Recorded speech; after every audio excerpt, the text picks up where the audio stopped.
અક્ષરાનંદ સ્વામીની વાતો છે, ભાગનો 15મો છે ને વાર્તા નંબર છે 65.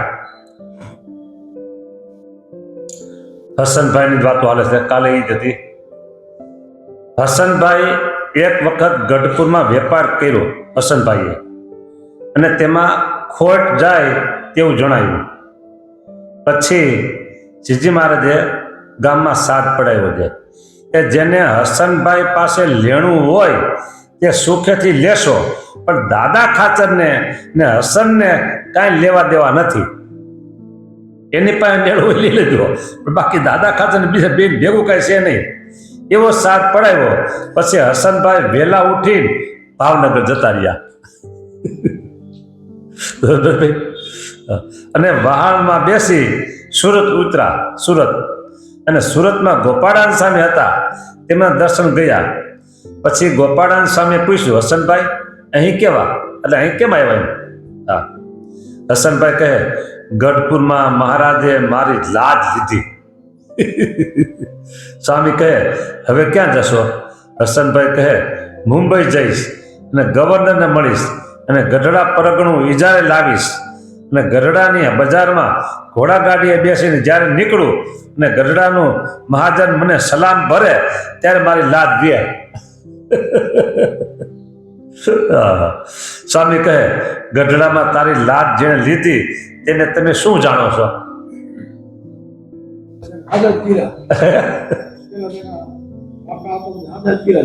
હા, પેલા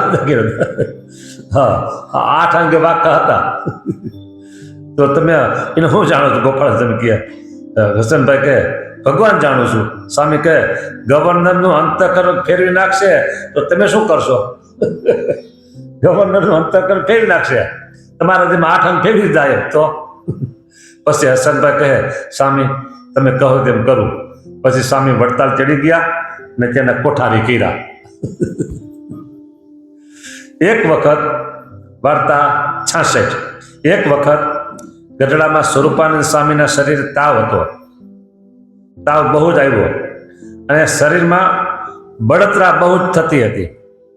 અને શ્રીજી મહારાજે મલિયાગર ચંદન ઘસાવી પોતાના હાથે સ્વામીને ચડ્યું તો પણ બળતરા મટી નહીં. મલિયાગર ચંદન તો એકદમ ઠંડુ, એ ઘસે અને મહારાજે પોતે શરીર ચડ્યું પણ તોય બળતરા મટી નહીં.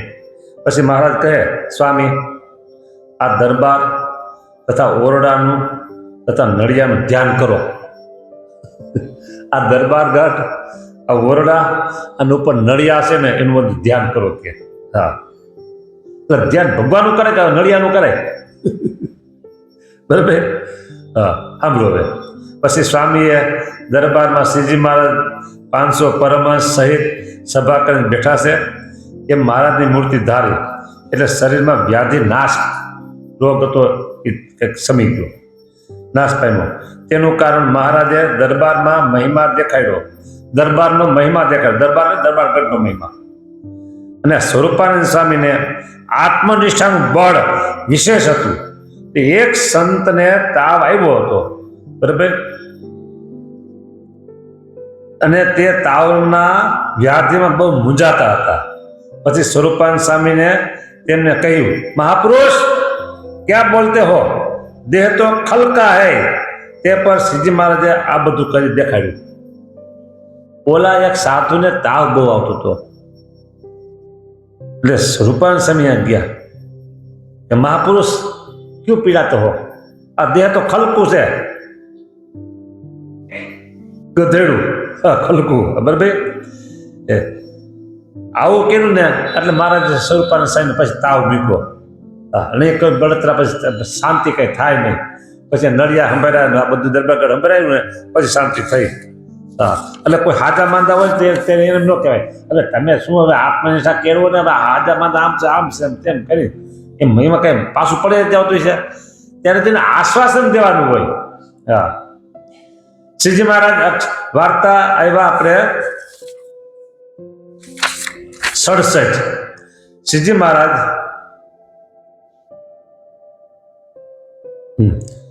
અક્ષરવડીમાં વિરાજમાન હતા અને મુક્તાનંદ સ્વામી મહારાજના દર્શને ગયા.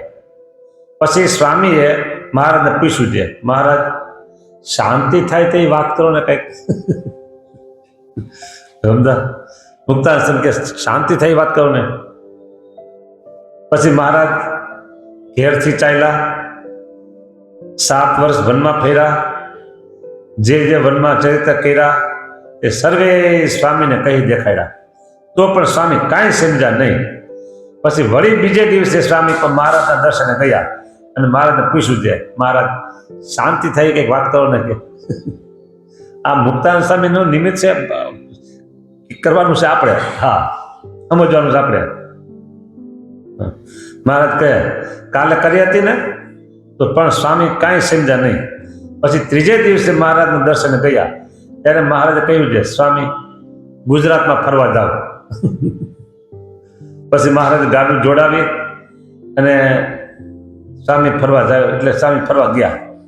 પછી સૌ સદગુરુ સ્વામીને વડાવવા ગયા. પછી રાધાવાવે જઈ સૌ સદગુરુ સભા કરીને બેઠા, ગાડું જોડાવી દીધું, ગુજરાતમાં ફરવા જાઓ. સદગુરુ બધા વડાવવા ગયા, મોટા મોટા સંતો. રાધાવા પૂગ્યા, 2 કિલોમીટર થાય ગઢપુરથી ઉગાબેન રસ્તે. ત્યાં પછી બધા ભેગા થઈને બેઠા.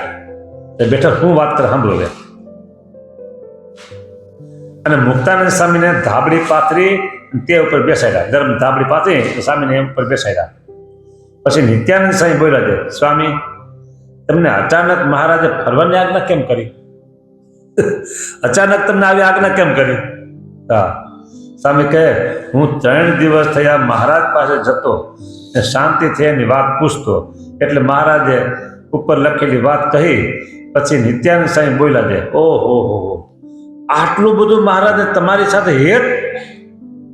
જો સાંભળજો, નિત્યાનંદ સ્વામી કહે છે આટલું બધું મહારાજે તમારી સાથે હેત. હા હો, બહુ કહેવાય. અને હું જ્યારે પૂછું મહારાજ તમે વનમાં શા ચરિત્ર કર્યા, ત્યારે કહે છે હું ઘરેથી નીકળ્યો, રામાનંદ સાહેબ ભેગો થયો, તમારી ઉપર બહુ જ હેત. પછી આટલી જ વાત કરે, હું ઘરેથી નીકળ્યો, રામાનંદ સાહેબ મેળવ્યો, આટલી જ વાત કરે બરાબર. હા. પછી મુક્તાનંદ સાહેબ બહુ દિલગીર થઈ ગયા ને સૌ સંત પાછા ગઢડે આવ્યા અને મુક્તાનંદ સાહેબ પાછા ચાલતા થયા. પછી નિત્યાનંદ સ્વામી મહારાજને કહ્યું છે, મહારાજ મુક્તાનંદ સ્વામી ઉપર તમારે આટલું બધું હેત? નિત્યાનંદ સ્વામી મહારાજને કહે છે કે મુક્તાનંદ સ્વામી ઉપર તમારે આટલું બધું હેત? પછી મહારાજ કહે સ્વામીને પાછા બોલાવો. હવે ગોળું મોકલશે. પછી 2 સ્વાર જઈ સ્વામીને પાછા વાળ્યા.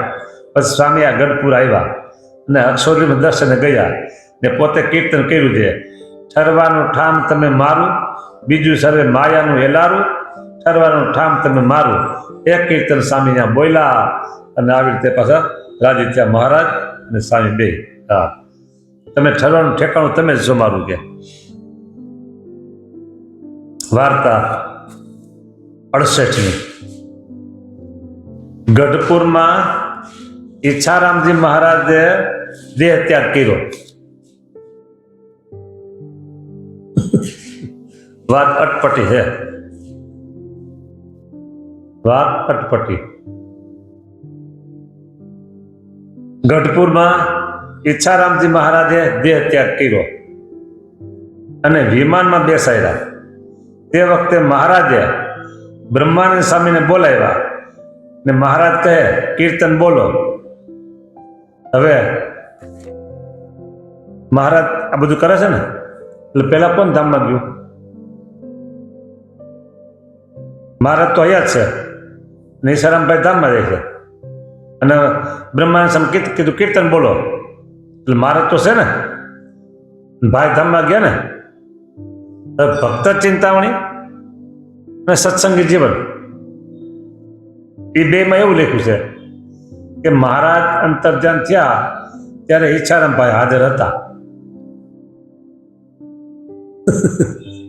અને અત્યારે અહીંયા ધામમાં ગયા એ પ્રસંગ છે અને સાલ છે લગભગ 82-83ની.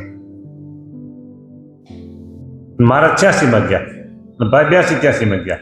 પછી એક પ્રસંગ એવો છે કે ઝીણાભાઈની નનામી મહારાજે ઉપાડી, હગાભાઈની નહોતી ઉપાડી, ઝીણાભાઈની ઉપાડી. એક પ્રસંગ એવો છે. આ બે પાછા શાસ્ત્રો એમ બોલે છે કે મહારાજ જ્યારે ધામમાં ગયા ત્યારે ઈચ્છારામભાઈ હાજર હતા. અને બીજો પ્રસંગ એવો છે બ્રહ્માનંદ સ્વામીનો. ચરિત્રમાં એવું આવે છે બ્રહ્માનંદ સ્વામી ત્યારે જુનાગઢ હતા અને ભક્ત ચિંતામણી અને સત્સંગજીઓને એમ કે છે કે બ્રહ્માનંદ સ્વામી મહારાજ ધામમાં ગયા ત્યારે હાજર હતા ત્યાં. જે હોય ત્યાં હાલો. હા, એટલે મને આ પ્રશ્ન પૂછ્યો એક સંતે. મેં કીધું આ પ્રશ્ન ઘણી જગ્યાએ ચર્ચાય છે, પણ આપણે આ મુખ્ય શાસ્ત્ર છે ને એ માન્ય રાખવાના.